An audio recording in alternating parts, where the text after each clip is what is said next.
దేశంలోని పలు రాష్ట్రాల్లో వరుణుడు ప్రతాపం చూపిస్తున్నాడు. ముఖ్యంగా ముంబై నగరంలో వరుణ ప్రతాపానికి జనం అల్లాడిపోతున్నారు.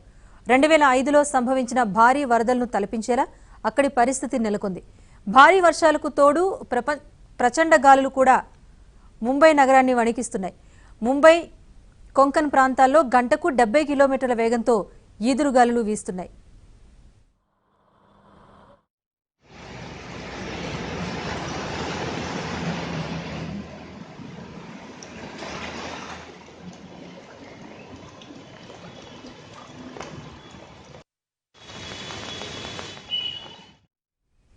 కొన్ని రోజులుగా కురుస్తున్న భారీ వర్షాలకు ముంబైలోని చాలా ప్రాంతాలు నీట మునిగాయి.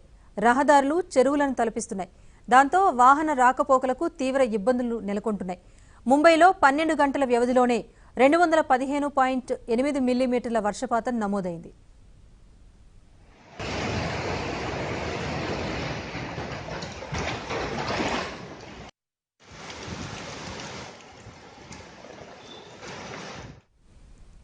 ముంబైలోని లోతట్టు ప్రాంతాలన్నీ జలమయమయ్యాయి. చాలా చోట్ల వర్షపు నీరు ఇళ్లలోకి చేరుకుంది. భారత హాకీ ప్లేయర్ యువరాజ్ వాల్మీకి ఇంట్లోకి కూడా భారీగా వరద నీరు చేరుకుంది.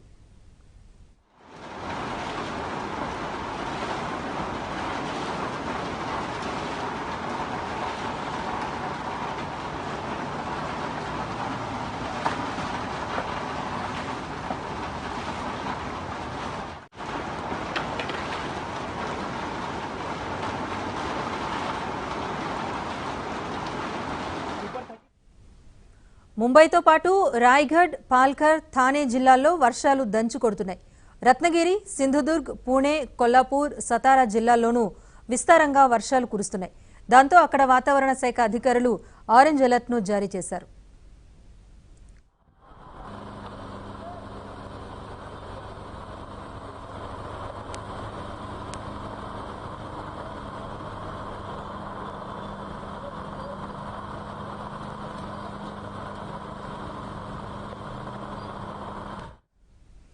కొలాబాలో 46 ఏళ్లలో ఎప్పుడూ చూడని భారీ వర్షాలు కురుస్తున్నాయి. ముంబైలో మరో 3-4 రోజుల పాటు భారీ వర్షాలు కురిసే అవకాశం ఉందని భారత వాతావరణ శాఖ హెచ్చరిస్తోంది.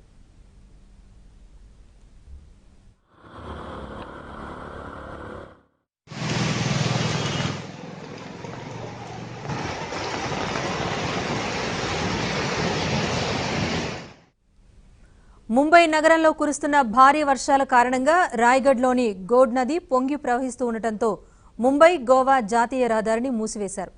జాతీయ రహదారిలోని కల్మాజీ బ్రిడ్జ్ వద్ద గోడ్ నది ఉప్పొంగి ప్రవహిస్తోంది. దాంతో వాహనాలను బీర్నాకా మీదుగా మళ్లిస్తున్నారు.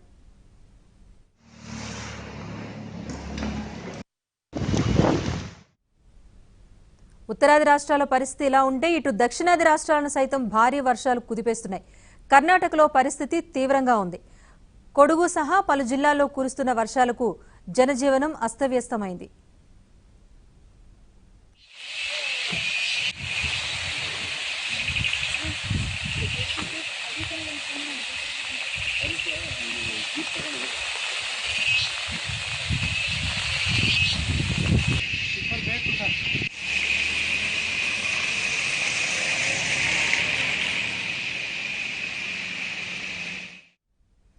కర్ణాటకలోని మదికేరి మంగళూరు రహదారిపై కొండ చర్యలు విరిగిపడ్డాయి. దాంతో వాహనదారులు తీవ్ర ఇబ్బందులు పడ్డారు. కొడుగు జిల్లాలో చాలా చోట్ల ఇళ్లు నీట మునిగాయి.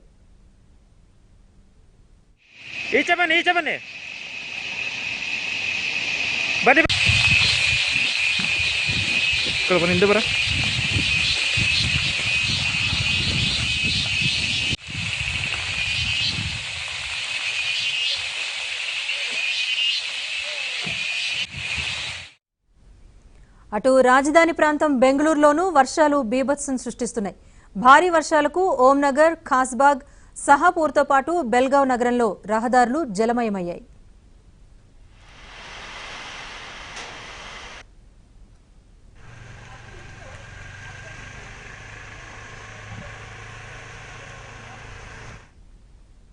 అటు కేరళలోని మలప్పురంలో కురిసిన భారీ వర్షాలకు పెద్ద పెద్ద చెట్లు, విద్యుత్ స్తంభాలు నేలకొరిగాయి. ఈ ఘటనలో పలు ఇళ్లు దెబ్బతిన్నాయి. వాతావరణ శాఖ అధికారులు మలప్పురంలో ఆరెంజ్ అలర్ట్ జారీ చేశారు.